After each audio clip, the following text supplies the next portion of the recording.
If I told you that there was somebody besides the worst governor in the history of America, greasy Gavin Newsom, and the worst, most unqualified mayor in the history of America, Karen Marxist Bass? What if I told you there was somebody even more egregious than those two who is directly involved in this horrific disaster, the worst fire disaster in the history of California, perhaps even soon to be, as this is burning as I speak, the worst fire disaster in American history? It's definitely in the top three. Well, I'm going to share with you something that you have to see and you have to share. Also, I'm going to talk about former Labor Party. We're going to swing across the pond for a second. Former Labor Party MP Ivor Caplin was just arrested today, breaking news, for trying to meet a 15-year-old. You got to stick around for that. But first, if you or anybody that you know still think, or even have an inkling of an inclination, that this disaster in Southern California, this horrific tragedy that is still burning as I speak, is caused by climate change, you need to watch this. This was supposed to be the water to put out the Palisades fire. This is the Santa Ynez Reservoir. It's the water supply basically for the Palisades. When they first started fighting the Palisades fire, they ran out of water extremely quickly. Wednesday, 3 a.m., they were basically out. And there's been a lot of talk on why this happened. So how long has this reservoir been empty for? Since February of last year. There was no communication from the Department of Water and Power to LAFD that there was a water supply issue. The firefighters, when they started fighting the fires, no one informed them that the reservoir was empty. This reservoir holds 117 million gallons of water. The fire department was using a water supply from 3 backup tanks, each one only holding 1 million gallons of water. They say it's closed for maintenance to repair the lid that's on top of it. I don't know a lot about reservoir maintenance, but there's literally no construction materials or vehicles anywhere in sight. Also, with a reservoir like this, you can refill it or start to refill it. So another question is, if they saw the Santa Ana winds were coming and we have this remarkably dry wet season, why was there no attempt to start refilling it back up? I know I threw a lot out there, but I think we need some answers. One of the key instrumental parts of that video is that there was zero communication between the Department of Water and Power and the LAFD, the Los Angeles Fire Department. It's starting to make sense, isn't it? The infighting, the dissension amongst the ranks, where you have a press conference yesterday. Mayor Karen Bass was supposed to hold this press conference at 4 p.m. Pacific Standard Time, was nowhere to be seen. There was rumors swirling because Kristen Crowley, the LA Fire Department chief, was going all over network media and essentially saying that this is the worst thing that could ever happen to us. They cut our budget. They failed us, etc., etc. I shared a video yesterday about that. There was rumors that Karen Bass was going to fire her. I mean, really strong sources. I didn't go with that story because I felt my instincts. I was like, there's no way. Like, I know Karen Bass is an incompetent, unqualified DEI elected hire. I know that doesn't make any sense, but it does. But she's not entirely stupid, or at least there's got to be somebody around her that's smart enough to know. If you fire the Los Angeles Fire Department chief in the middle of the biggest fire disaster in LA history, how unbelievably guilty that will make you look and bad that will make you look. So somebody, if not her, had to have said, you're not firing her. So they changed their opinion. They had, or quote unquote, it was quoted that they changed their mind. And then they showed up looking all rosy and looking all like kumbaya. And Karen Bass said, look, if we have any differences, we're going to settle those privately, which I think, you know, this is supposed to be the party of transparency, right? This is supposed to be the party for the people, right? Why not do that for the sake of transparency? Why not settle your differences publicly? So anyway, So much drama. It's abundantly clear that this is a gross negligence of mismanagement and poor leadership. It all starts with leadership. Gavin Newsom even blaming local authorities at one point, this absolute vermin snake, the worst governor in the history of California. One person nobody's mentioning and talking about, which is directly a consequence to these reservoirs that you just saw being empty and zero communication between the Department of Water and Power and LA fire departments, is this person. So I'm going to share a clip really quickly, but meet Janisse Quiñones, who is the LA water chief who makes $750,000 a year. Yes, you see that correctly. That's not a typo. She makes almost $1 million a year being the LA water chief. And she knew about the empty reservoir and broken hydrants months in advance before the fire. And as if that's not enough, I want you to meet Janisse Quiñones and hear it from the horse's mouth what she feels is the top priority, being the LA water czar, the chief of the Water and Power District in Los Angeles. Watch this. So right above my face, that is Janisse Quiñones. That is the water czar right there. Listen to this. You call it powered by equity, and I know that it's been really important for the DWP to put an equity lens on everything. Yes. Yeah. And that's the number one thing that attracted me to this role. Coming from the communities that I come, seeing what I've seen through my career in utilities and through the military. I've been in the Coast Guard 19 and a half years now, so I got 6 more months to qualify for my 20 years, which was my original goal. Wow, congratulations. Thank you for your service. Thank you. It's important to me that everything we do, it's with an equity lens and social justice and making sure that we right the wrongs that we've done in the past. I have an idea. How about you just do your job? How about you just do your job in a competent, effective manner? If you're being paid almost $1 million, you should not only be competent, you should be really, really good at what you do.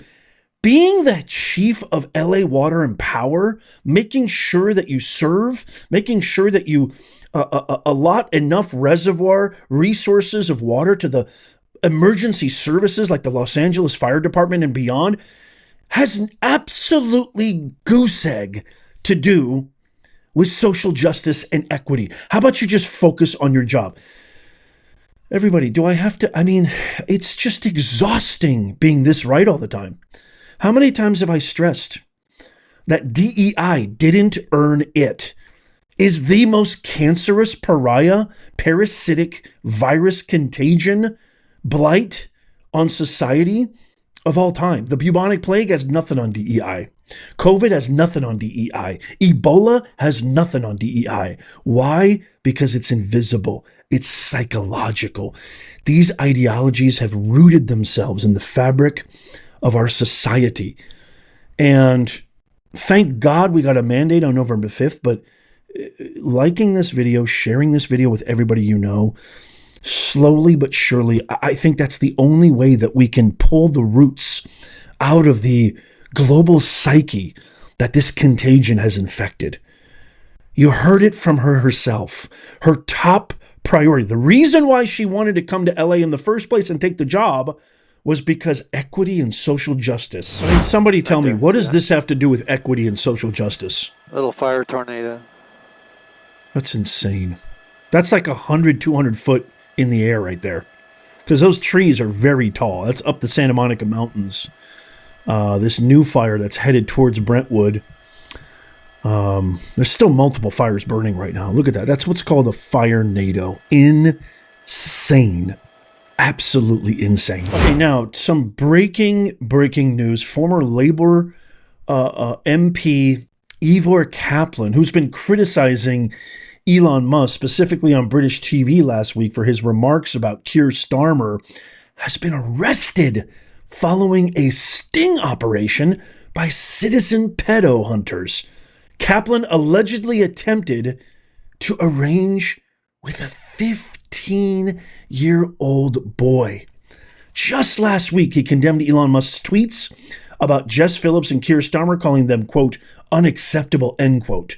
Quote, the abuse he has tried to bring on Keir Starmer is completely and utterly unfounded. He can't do that. That's unacceptable.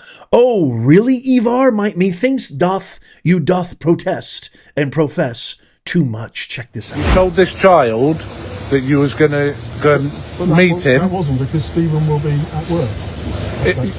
At 1 o'clock, you said that you was going to go and meet him at quarter to. If we could. I don't know, trains, etc. Yeah, you see. I don't know. But wait, here's the slippery thing. You said you had no intention, but now you concede that actually, I might have been planning to take this child to meet Stephen. So you admit that that's what you were trying to do. I don't know his age. You know his age accurately. This child regularly. If I knew his actual age, this child. I don't know that, then I wouldn't do anything. Obviously. This child regularly told you that they were at school and they were doing school-related activities. Yeah, but that's not the same as knowing age. Of course. What vermin. What his age is. And Cockroach. I've never done that. Yes, you did. No, I have never done that. Of course. No, I have never done that. So I want to ask that question. You've asked that question. I've read it. Clear and simple terms. Anyway. You know exactly how old this child was. And you wanted this child to bring other children, so that you could abuse more than one child. No. You used to be you used to be a veterans minister, didn't you? Never happened. Did you? Yeah. Yeah, we're all veterans, and do you know what? It makes me absolute sick that you had anything to do with our armed forces. I haven't done anything. Okay, I'm not going to do that. I am not going to do that. To do what? You're not going to do what? Not going to do what? I was going to tell. What don't you understand? The reason you are not taking this child to have sex with them, no, stop it. The reason you are not meeting this child to have sex with them is because we've turned up. No, I wasn't going to have sex. Well, why have you told this child that was what your plan was then? Black and white, it's your words. Have you shown the image? Yes, I've shown you the image. And that's his bag as well, the bottle of water. So I told you to get your bottle of water back. And sweets. Right, I'm just going to search you before we go in there, okay? How many layers have you got underneath the this? Sweets in there as well. 3. Oh, that's more good. The sweets in the bag as well. There's nothing, there's no bottles. That's my phone. Yeah, that's fine. And what are we doing, okay, is I am going to be seizing your phone at 12:38, okay? And for the purpose of that is I believe it holds evidence on that device. Okay, so I'm placing it in evidence. You know, first of all, good riddance. As a father of 2 kids who are under 15, this story absolutely repulses me to the marrow of my bone, as I hope it does you as well. But, you know, another reason why this story has such importance and significance to me, not just from a professional doing my job, but on a personal note too, is because I really, really think it doesn't matter where you're from, what country, what culture, etc. This mentality of these radical, extreme leftists, like the Labour Party, you know, and like what's happened in Canada. We have so many amazing, adoring fans and viewers from the UK who leave amazingly insightful, awesome, heartwarming comments. I love hearing from you guys. Canada, South Africa, everywhere, Australia, New Zealand, the UK. I love hearing from you guys. I just can't wait to get your thoughts on this. This is, I mean, breaking news. This guy, was a former minister, for crying out loud. And he's going to meet a 15-year-old? Well, you know, it just makes me think collectively. These guys are just nothing more than repugnant pigs. They are vile, reprehensible, abhorrent cockroach vermin. And maybe there's a common denominator amongst all of these people, because, you know, Kash Patel, who's going to be our future FBI director, has already conceded and said explicitly that he's going to release the Epstein files and the Diddy files, et cetera, et cetera. And we're going to find such revolting things in those released records that it's going to expose the entire Democratic extreme, I call them hypocrite, party. I can't wait. The day of reckoning is coming. And as long as I have oxygen in my lungs, being a proud patriot father, somebody who loves his country, loves my family, God, all the above, I'm going to keep fighting, and I hope you will join me. I can't wait to get your comments on all this stuff. The mission of our channel is to make common sense go viral. I truly believe that we are on the side of good, trying to fight evil, trying to fight liars, hypocrites, and just people who hate other people enjoying the freedoms that so many sacrificed. Before the election, our mission was to get our country back. Now our mission is, now that we won on November 5th and the mandate is set, now our new mission, our new mantra is to make common sense go viral. You can help me. Tap the thumbs up. It's free. Doesn't cost you anything. Share this with everybody you know. It's free. It doesn't cost you anything. And leave me a comment. Let me know in the comments down below. I can't wait to hear from you. Let me know. Check out these videos coming up on the screen right here. Tap my face right there to subscribe and follow. It's absolutely free. And as always, may God bless you. May God bless the truth. And may God bless the United States of America. I'll see you soon.